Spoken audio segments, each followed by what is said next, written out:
Today we are discussing some questions of breathing and exchange of gases. Let's start. So हमारा first question है the respiratory centre is highly sensitive for. तो सबसे पहले मैं आपको ये बताना चाहता हूँ, ये क्वेश्चन एनसीईआरटी से है, डायरेक्ट एनसीईआरटी बेस है। आपको ब्रीथिंग चैप्टर का रेगुलेशन वाला क्वेश्चन भी ये मिल जाएगा। तो सबसे पहले जानते हैं रेस्पिरेटरी सेंटर। जो रेस्पिरेटरी सेंटर है वो क्या करता है, रेस्पिरेटरी रिदम को थोड़ा सा कंट्रोल करता है और ये हाईली सेंसिटिव होता है कार्बन डाइऑक्साइड और हाइड्रोजन आयन के। जब कार्बन डाइऑक्साइड हाइड्रोजन आयन का बॉडी में थोड़ा सा इनका कंसंट्रेशन चेंजेस हो जाता है तो ये रेस्पिरेटरी सेंटर एक्टिवेट होता है और इनको नॉर्मलाइज करने के लिए सिग्नल भेजता है और उस हिसाब से एडजस्ट कर लेता है। तो यहाँ पे ऑप्शन जब देखते हैं तो ऑप्शन 4 नंबर में बोथ ए एंड सी यानी कार्बन डाइऑक्साइड प्लस एन दोनों है, तो इसका आंसर हो जाएगा आपका ऑप्शन 4।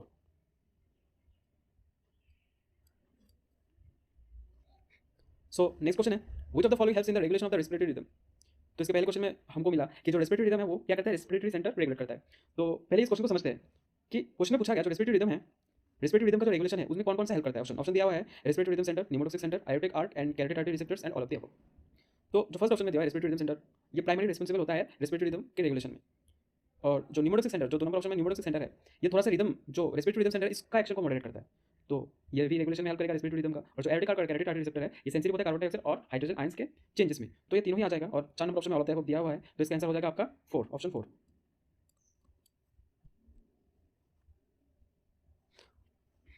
तो नेक्स्ट क्वेश्चन है at tissue sites partial pressure of carbon dioxide is high due to dash process. तो टिश्यू साइट में क्या होता है, आपका कार्बन डाइऑक्साइड का प्रोडक्शन ज़्यादा होता है क्योंकि सेलुलर रेस्पिरेशन करने के बाद कार्बन डाइऑक्साइड निकलता है। तो टिश्यू साइट में जनरली कार्बन डाइऑक्साइड का पार्शियल प्रेशर ज़्यादा होता है और जो मतलब ये सेलुलर रेस्पिरेशन है ये क्या होता है, इसमें ब्रेकडाउन होता है। तो ब्रेकडाउन मतलब क्या, कैटाबोलिक प्रोसेस। तो इस हिसाब से इसका आंसर कौन सा हो जाएगा आपका 2 नंबर ऑप्शन कैटाबोलिक, सिंपल है एकदम। आपका नेक्स्ट क्वेश्चन है इन एल्वियोलाई PCO2 यानी कि partial pressure of carbon dioxide is high and PO2 होगा ये partial pressure of oxygen is low. 2 number option में है PCO2 is low and PO2 is high, PCO2 is low and PO2 is low and 4 number option में है none of the above. तो alveoli में क्या होता है, बात आपको जानना है कि जो एल्वियोलाई मतलब क्या होता है। आपका एटमॉस्फेरिक एयर से क्या होता है, ऑक्सीजन एल्वियोलाई से ब्लड वेसल में जाता है और कार्बन डाइऑक्साइड ब्लड वेसल से क्या होता है, एल्वियोलाई में जाता है। तो इसके लिए एल्वियोलाई में क्या होना पड़ेगा, तो इसके लिए एल्वियोलाई में आपका जो ऑक्सीजन का पार्शियल प्रेशर है वो हाई होना पड़ेगा और कार्बन डाइऑक्साइड का पार्शियल प्रेशर है लो होना पड़ेगा in comparison to blood vessel. तो यहाँ पे ऑप्शन देखते कौन सा सेटिस्फाई करता है। तो यहाँ पे ऑप्शन 2 नंबर को देखते तो ये सेटिस्फाई करता है हमारा। जो पार्शियल प्रेशर कार्बन डाइऑक्साइड क्या होगा, लो होगा और जो ऑक्सीजन का पार्शियल प्रेशर होगा क्या होगा, वो हाई होगा। तो इसका आंसर सीधा क्या हो जाएगा, ऑप्शन नंबर 2।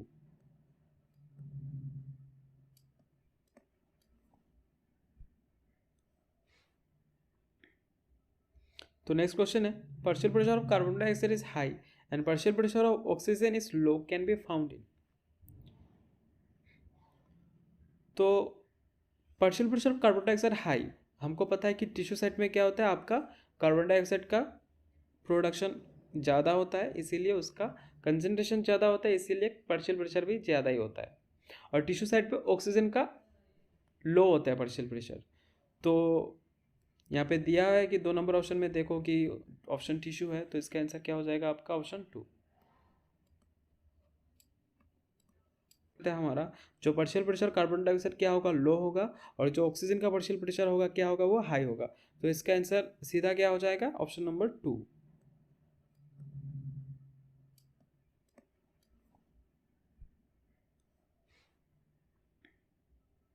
तो नेक्स्ट क्वेश्चन है partial pressure of carbon dioxide is high and partial pressure of oxygen is low can be found in. तो partial pressure of carbon dioxide high, हमको पता है कि टिश्यू साइट में क्या होता है, आपका कार्बन डाइऑक्साइड का प्रोडक्शन ज़्यादा होता है इसीलिए उसका कंसंट्रेशन ज़्यादा होता है, इसीलिए पार्शियल प्रेशर भी ज़्यादा ही होता है। और टिश्यू साइट पे ऑक्सीजन का लो होता है पार्शियल प्रेशर। तो यहाँ पे दिया है कि 2 नंबर ऑप्शन में देखो कि ऑप्शन टिश्यू है, तो इसका आंसर क्या हो जाएगा आपका ऑप्शन 2। हमारा नेक्स्ट क्वेश्चन है the red coloured Fe containing pigment present in the erythrocyte is. ये भी सिंपल सा है कि जो एनसीईआरटी से है, तो एरेथ्रोसाइट यानी आरबीसी में जो red coloured Fe containing pigment और कोई नहीं है, वो हीमोग्लोबिन है। ये एनसीईआरटी में आपको दिखा देता हूँ कि एनसीईआरटी में ही मिलेगा। तो ये है आपका एनसीईआरटी में ये पहला लाइन ट्रांसपोर्ट ऑफ ऑक्सीजन का पहला लाइन ही दिया हुआ है कि haemoglobin is a red coloured iron containing pigment present in the RBCs यानी एरेथ्रोसाइट। तो ये है और ये क्या करेगा, हीमोग्लोबिन ऑक्सीजन के साथ बाइंड करके ऑक्सी हीमोग्लोबिन भी बनाएगा। ये तो ये एनसीईआरटी से ही है। तो इसका आंसर क्या हो जाएगा आपका हीमोग्लोबिन, तो ऑप्शन नंबर 1।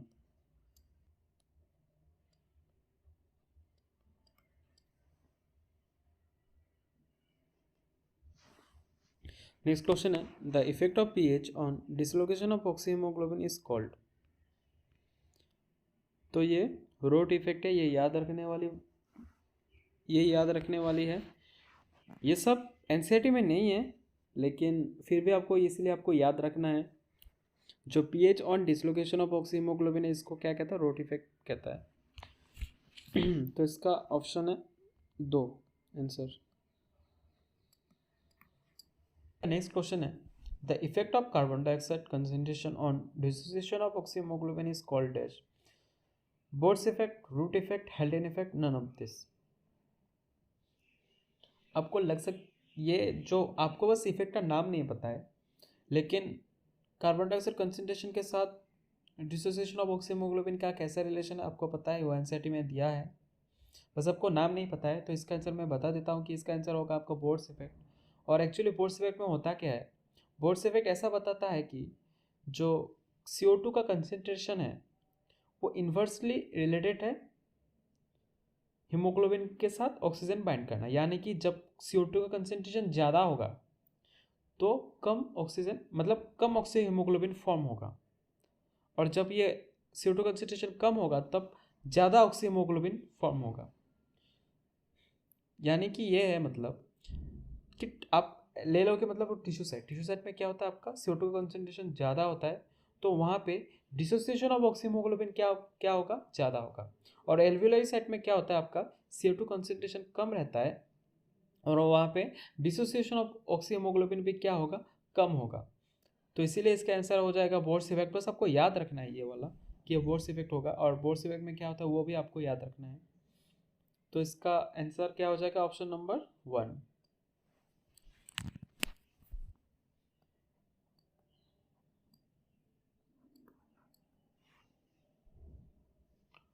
सो आपका नेक्स्ट क्वेश्चन है, what percentage of oxygen molecule is transported in A dissolved state through plasma. ये आपका एनसीईआरटी में ये आपका दिया है। मैं आपको एनसीईआरटी में दिखा देता हूँ कि कहाँ पे एनसीईआरटी में ये आपका एनसीईआरटी ट्रांसपोर्ट ऑफ गैसेस में आपको मिलेगा कि about 97% of oxygen is transported bye RBC in the blood. इसका आंसर क्या हो जाएगा आपका, ऑप्शन नंबर 4।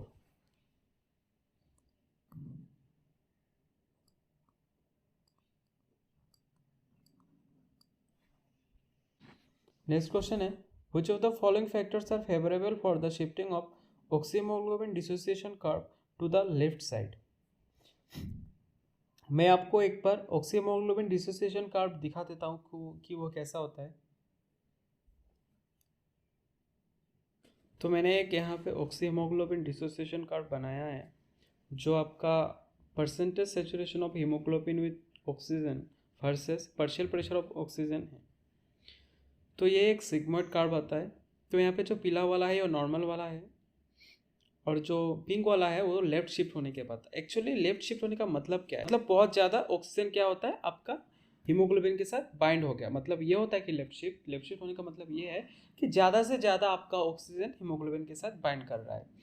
तो इसके लिए क्या क्या कंडीशन आपको पता है, एनसीईआरटी में दिया है कि यहाँ पे आपका टेम्परेचर लो रहना पड़ेगा, मतलब ज़्यादा से ज़्यादा ऑक्सीजन हीमोग्लोबिन के साथ बाइंड करने के लिए आपका टेम्परेचर लो। H+ कंसनट्रेशन क्या होना चाहिए, लो। तो H+ कंसनट्रेशन लो होने के लिए पीएच क्या होगा, हाई, और जो CO2 कंसनट्रेशन वो लो।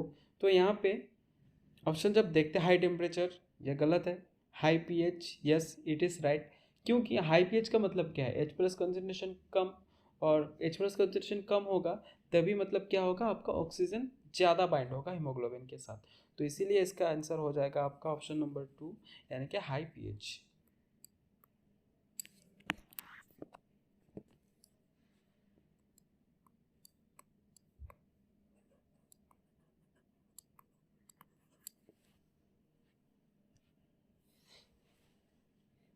So next question है, how many of the following factors are favorable for the shifting of oxyhemoglobin dissociation curve to the left side। तो लो pH, low PO2, high PCO2, more H plus concentration, high temperature, high PO2, low PCO2, less H plus concentration and lower temperature. बोला गया कि जो oxyhaemoglobin dissociation curve है वो left side होने के लिए इनमें से कौन सा जो दिया है उनमें से कौन सा फेवरेबल है। तो मैं पहले भी इसके प्रीवियस क्वेश्चन में बोला कि लेफ्ट साइड होने का मतलब ये है कि ज़्यादा से ज़्यादा ऑक्सीजन हीमोग्लोबिन के साथ बाइंड कर रहा है, और ज़्यादा से ज़्यादा बाइंड करने के लिए क्या कंडीशन होना चाहिए।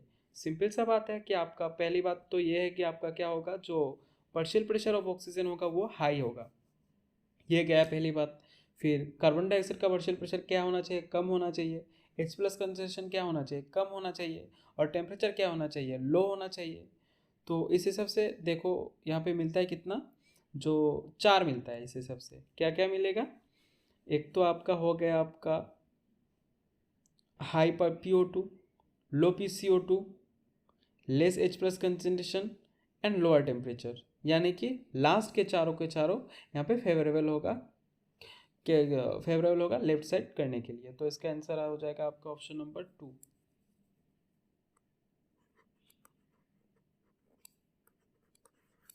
तो आपका नेक्स्ट क्वेश्चन है dash temperature will shift the oxyhaemoglobin dissociation curve to dash side. तो पहले ऑप्शन में दिया है लोअर टेम्परेचर विल शिफ्ट, मतलब लोअर टेम्परेचर क्या करेगा, कर्व को लेफ्ट साइड शिफ्ट करेगा, सही है। हायर टेम्परेचर राइट शिफ्ट करेगा, ये भी सही है। तो और 3 नंबर ऑप्शन रॉन्ग है, और 4 नंबर ऑप्शन में बोथ ए एंड बी दिया, तो इसका आंसर क्या हो जाएगा, ऑप्शन नंबर 4।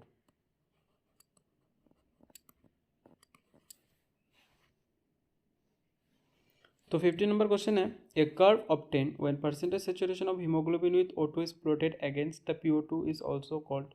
सिंपल से डिसोसिएशन कर्व है, लेकिन इस क्वेश्चन में सिली मिस्टेक होने का बहुत ज़्यादा चांसेस है, क्योंकि हम डिसोसिएशन कर्व देख के वही मार के आ जाएंगे। लेकिन थर्ड नंबर ऑप्शन में सिग्मोइड कर्व भी है, तो ये दो हो जाएगा इसका आंसर, एक डिसोसिएशन कर्व और सिग्मोइड कर्व। क्योंकि जो डिसोसिएशन कर्व है वो सिग्मोइड शेप होता है, इसीलिए इसको सिग्मोइड कर्व भी बोलते हैं। तो इसका 4 नंबर ऑप्शन होगा, जहाँ पे बोथ दिया, बोथ 2 एंड 3। तो इसका आंसर क्या हो जाएगा आपका, ऑप्शन नंबर 4। नेक्स्ट क्वेश्चन है binding of oxygen with haemoglobin is primarily related. ये आपका एनसीईआरटी से लिया हुआ है, एनसीईआरटी में डायरेक्ट आपका दिया है। मैं एनसीईआरटी में आपको दिखा देता हूँ एनसीईआरटी में कहाँ है ये। तो ये रहा आपका एनसीईआरटी। तो एनसीईआरटी में ये रहा, ये binding of oxygen with haemoglobin is primary related to partial pressure of oxygen. इसका आंसर आपका क्या हो जाएगा, option number 1 partial pressure of oxygen.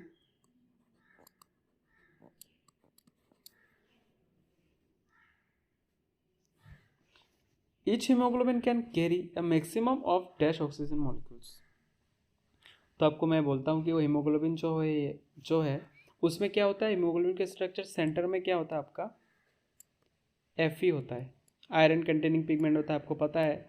और हीमोग्लोबिन में क्या होता है आपका, 4 रिंग होता है, और ये रिंग किसका होता है, पायरोल का। तो 4 रिंग, हर एक रिंग क्या करता है, एक ऑक्सीजन को के साथ बाइंड करता है। तो इसमें 4 रिंग है, तो मैक्सिमम क्या कितने मॉलिक्यूल्स अटैच होगा, इसमें 4। तो इसका आंसर क्या हो जाएगा आपका, ऑप्शन नंबर 2, जिसमें 4 है, ऑप्शन नंबर क्या होगा, 2।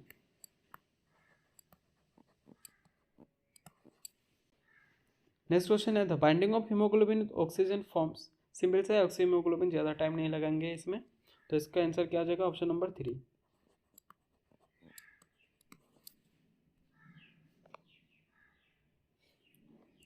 नेक्स्ट क्वेश्चन है which of the following is true for transport of gases.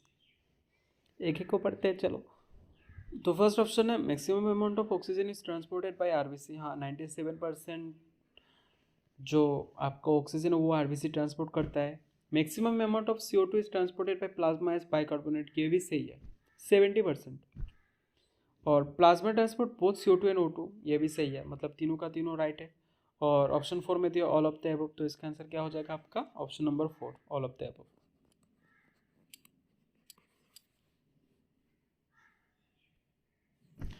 So next question है what percentage of carbon dioxide is transported in a dissolve state through plasma. ये question आपका repeat हो गया, इसका answer 97% होगा, ये NCERT से है। तो इसका ऑप्शन क्या होगा, आंसर 4।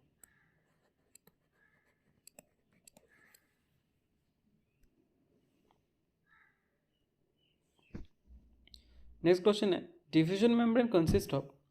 तो डिफ्यूजन मेम्ब्रेन मतलब क्या है, आपका जो एल्वियोलाई में होता है, एल्वियोलाई में क्या, एल्वियोलाई उसमें कैपिलरीज रहता है, तो वो डिफ्यूजन मेम्ब्रेन फॉर्म करता है, उधर डिफ्यूजन मेम्ब्रेन मिलता है।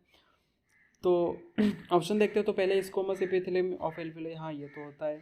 एंडोथेलियम ऑफ एल्वियोलाई कैपिलरीज, हाँ ये भी है। बेसमेंट सबस्टेंस बिटवीन देम, ये भी सही है। तो इसका आंसर क्या हो जाएगा आपका, all of the above.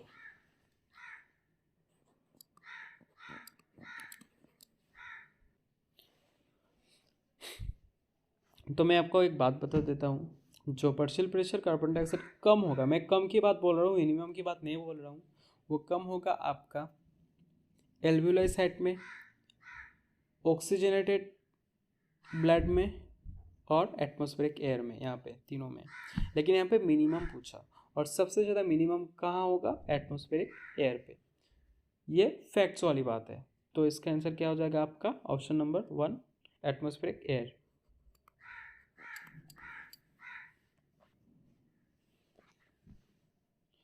The volume of air expired forcefully after normal inspiration.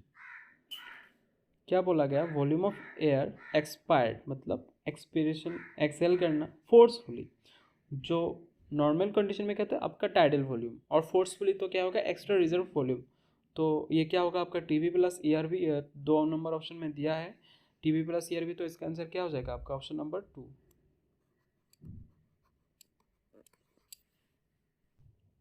Next question है, which one is odd out regarding breathing rate. तो जो फर्स्ट ऑप्शन है हार्ट बीट रेट, जब हार्ट बीट रेट बढ़ता है तो breathing rate भी बढ़ता है, और जब घटता है तो ये भी घटता है।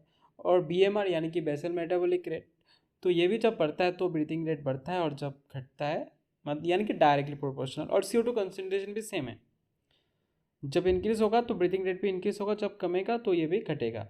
लेकिन बॉडी साइज में क्या होता है आपका, बॉडी साइज अगर बढ़ेगा तो ब्रीथिंग रेट क्या होगा आपका, कम होगा।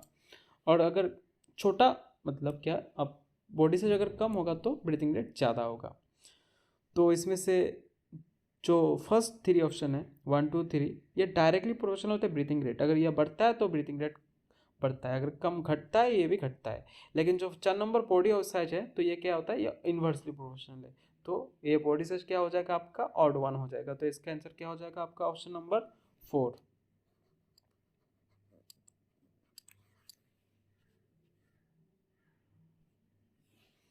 नेक्स्ट क्वेश्चन है, how many of the given factors affect the exchange of gases between blood and tissues. यहाँ पे आपका दिया है कि thickness of diffusion membrane, solubility of gases, pressure gradient, concentration gradient. यहाँ पे आपको ऑप्शन नहीं दिया है, तो मैं आपको लिख देता हूँ एक बार ऑप्शन।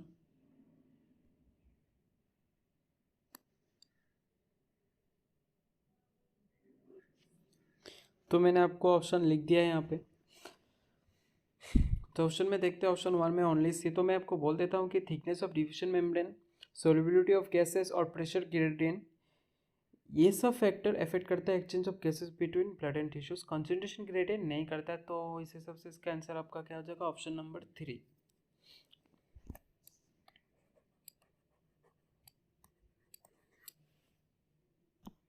तो आपका नेक्स्ट क्वेश्चन है, read the given statements and select the correct option. तो स्टेटमेंट ए में है, one can breathe out air through Eustachian tubes by closing both the nose and the mouth. ये रॉन्ग है, आप nose और mouth को close करके Eustachian tube से ब्रीथ आउट नहीं कर सकते हो। Statement B, external intercostal and abdominal muscles are muscles involved in inspiration under normal breathing। तो यहाँ पे छोटी छोटी चीज़ों को ध्यान रखना पड़ता है। जो एक्सटर्नल इंटरकोस्टल मसल है वो आपका नॉर्मल ब्रीथिंग में इन्वॉल्व होता है, लेकिन जो एब्डोमिनल मसल है वो आपका फोर्सफुली जब ब्रीदिंग लेते हैं तब इन्वॉल्व होता है। तो ये स्टेटमेंट बी भी फॉल्स है, मतलब इनकरेक्ट है। इसका आंसर क्या हो जाएगा आपका, option number 2, both statement A and B are का इनकरेक्ट।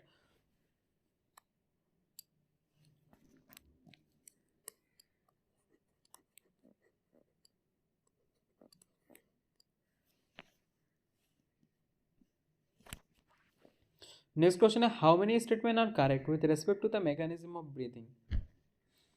तो फर्स्ट ऑप्शन है inspiration occur when there is a negative pressure in the lungs with respect to atmospheric pressure.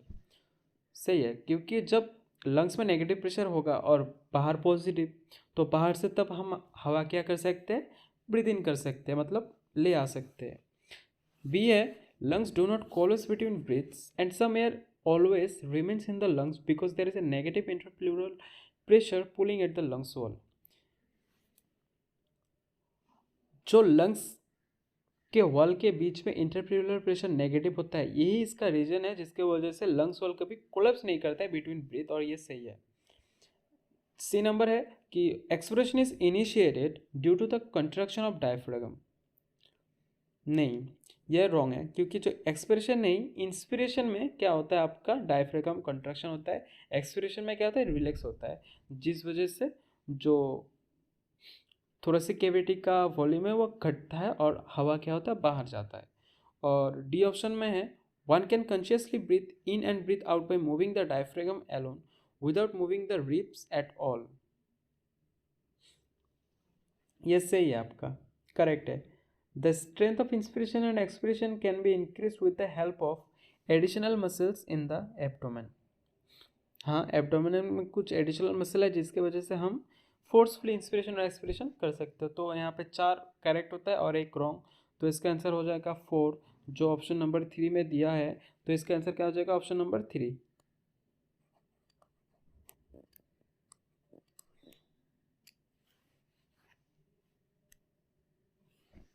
Next question assertion reason दिया है एक। तो assertion में दिया है कि gaseous exchange in mammals occur in alveoli, air sacs clustered at the tips of the finest bronchioles. जो gaseous exchange mammal होता है एल्वियोलाई में, एयर सैक्स, वो ब्रोंक्यूल्स के फाइनेस्ट टिप्स में होता है, ये सही है। और रीजन में क्या दिया है कि the type of epithelial layer of serous membrane such as the pleura is the same as that found in alveoli in light of. तो ये रीज़न भी सही है, जो ये करेक्ट एक्सप्लेन कर पा रहा है असर्शन को हमारा। तो इसका आंसर क्या हो जाएगा, option number A 1। A and R are true and R is the correct explanation of A. Next question, एक मैच ऑफ द फॉलोइंग दिया है, मैच लिस्ट 1 विथ लिस्ट 2। तो लिस्ट 1 में आपका ये सब दिया है कि expiratory capacity, vital capacity, inspiratory capacity, functional और रेसिडुअल कैपेसिटी। तो हम मिलाते हैं। तो सबसे पहले एक्सपिरेटरी कैपेसिटी। तो एक्सपिरेटरी कैपेसिटी आपका क्या हो जाएगा, टीवी प्लस ARB।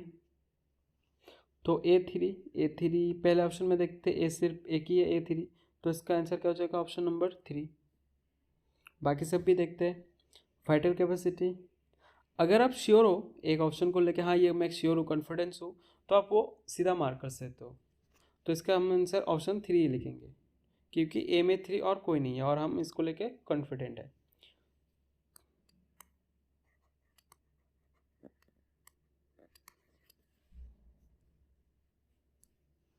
सो नेक्स्ट क्वेश्चन है मैच ऑफ द फॉलोइंग, ये भी है। जो रेसिडुअल वॉल्यूम क्या है, जो air volume remains in the lungs after a forcible expiration, मतलब ये 3 बता रहे हैं, ये 3 होगा, क्योंकि रेसिडुअल वॉल्यूम का मतलब होता है कि आप फोर्सफुली एक्सप्रेशन करने के बाद लंग्स में कितना हवा होता है, वॉल्यूम एयर रहता है। तो A3 होगा, A3 आपका ऑप्शन नंबर 1 और 4 में दिया है। और बी को चेक करते हैं, बी में क्या होता है, वाइटल कैपेसिटी। और वाइटल कैपेसिटी क्या होगा, वाइटल कैपेसिटी होता है ये 2 नंबर, maximum air volume a person can breathe in after a force expiration, यानी कि एक इंसान मतलब एक फोर्स एक्सपिरेशन के बाद कितना ज़्यादा हवा ब्रीथ इन ले सकता है। तो ये होता है आपका क्या, वाइटल कैपेसिटी। तो इस हिसाब से इसका आंसर क्या हो जाएगा, ऑप्शन नंबर 1।